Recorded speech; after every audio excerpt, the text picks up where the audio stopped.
আমি আমি না ভাবতে পারছি না, আমি ভাবতে পারছি না যে এটা আমার সন্তান। একে আমি পেটে ধরেছি, কেউ আমি জন্ম দিয়েছি, আমার কিডন্যাপ করেছে।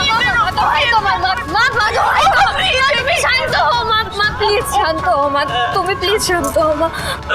আমাদের সংসারটা এরকম ভাবে শেষ হয়ে গেল, ভাবতে পারছি না। কি হলো, কি হলো? আজকে যদি তুমি আমাকে না আটকাতে না, তাহলে ওই শুভলক্ষীর খেলা আমি আজকেই শেষ করে দিতাম। ওর এত বড় সাহস, এত বড় সাহস, ও আমার গায়ে হাত তোলে, ডক্টর মোহনা সেনের গায়ে হাত তোলে।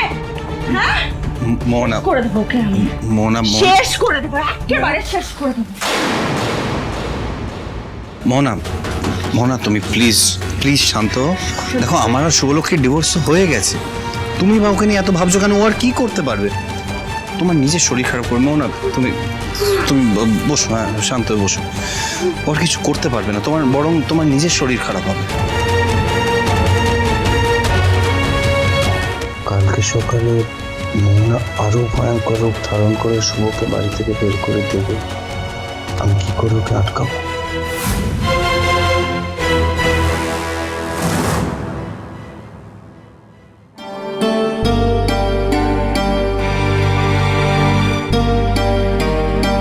একটা বাইরের মেয়ের অত্যাচার এভাবে সহ্য করতে হবে জীবনে ভাবিনি।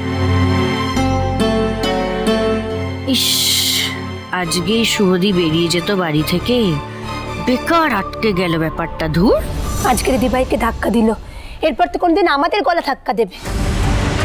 আমাদের কথা ছাড় পুরবি, ওই শুভর কথাটা ভাব। আজকের রাতটা না হয় চলে গেল, কিন্তু কালকে মোহনা তো কালকে ওকে ছেড়ে দেবে না, যেভাবেই ওকে ওকে বাড়ি থেকে বের করে দেবেই। ঠাকুর রক্ষা করো, আমাদের রক্ষা করো, আমাদের সংসারটা যে ছারখার হয়ে গেল।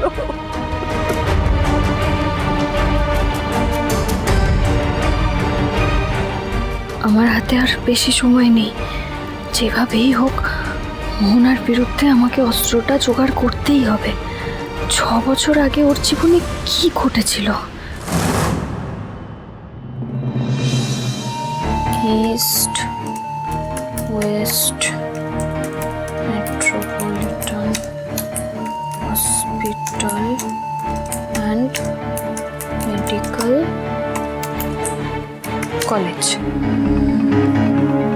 দেখি মোহনার নাম দিয়ে কোনো খবর বা ক্লু কিছু যদি পাওয়া যায়। এখানে তো কিছু বেসিক ইনফরমেশন ছাড়া আর কিছুই নেই। আমার কাছে তো শুধু আজকের রাতটাই সময় আছে প্রমাণ জোগাড় করার। এই নিউ ইয়র্কের বুকে বসে 6 বছর আগে ইন্ডিয়ার কোথায় কি হয়েছিল আমি সে খোঁজ কি করে পাই এখন? আর আদির সঙ্গে কথা বলতে পারলে ভালো হতো, কিন্তু আজকে মনে হয় না মোহনা আদিকে ছাড়বে বলে।